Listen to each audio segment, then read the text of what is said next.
We all go a little mad sometimes. Was a real-life incident a source of inspiration for the 1960s horror film Psycho? Alfred Hitchcock, the legendary director, was nominated for an Academy Award for his work on the movie. The film itself was based on Robert Bloch's 1959 novel of the same name. Psycho has been regarded as one of the first slasher films on numerous occasions. The film itself involves a character named Marion Crane, played by Janet Leigh, who was a secretary that met Norman Bates, played by Anthony Perkins. Marion was escaping capture and driving to meet her boyfriend after stealing a lot of money. En route, she stays at the Bates Motel, where Norman Bates greets her and chats with her for a while. Do you go out with friends? Well, a boy's best friend is his mother. Before one of the most infamous scenes in horror history, the stabbing in the shower.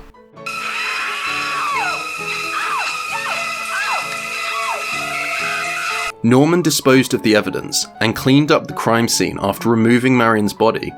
Norman, who suffered from multiple personality disorder, was later identified as the perpetrator.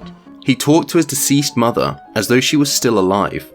Norman Bates's mother has been dead and buried in Green Lawn Cemetery for the past 10 years. Norman also claimed to be his mother and posed as her, wearing her clothes and speaking like her, claiming that she had advised him to kill the women that he liked.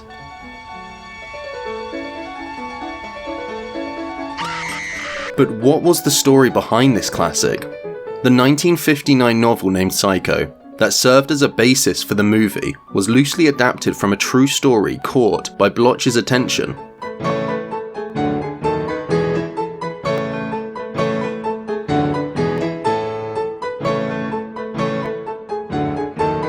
According to the author, Ed Gein, a serial killer, served as the inspiration for Norman Bates.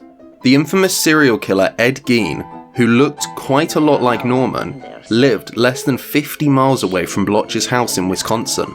Both the victims of Norman and Gein were killed in rural areas. They also had very oppressive mothers, for whom they built shrines and dressed up as. Ed Gein was ultimately found guilty by removing a number of bodies from graves and killing 2 women, not to mention all of the other outrageously disturbing activities that he took part in. In 1989, Gein was found guilty, but because of his mental state, he was committed to a psychiatric facility. This follows the inevitable result of Norman Bates in the 1960 cinema depiction too. He only half existed to begin with, and now the other half has taken over. The novel was delivered by Hitchcock shortly after its publication. Hitchcock then paid less than £10,000 for the rights to make the story into a movie. He decided to film the adaptation in black and white in order to speed up the project. Alfred Hitchcock offered to personally finance the film, and it took a lot of negotiations before Paramount agreed to fully support the project. The majority of the screenplay's overall plot was consistent with Bloch's novel.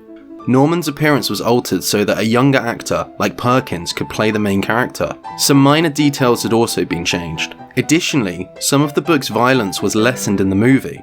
For instance, whereas Marion was stabbed in Hitchcock's reimagining, she was actually executed by beheading in the book.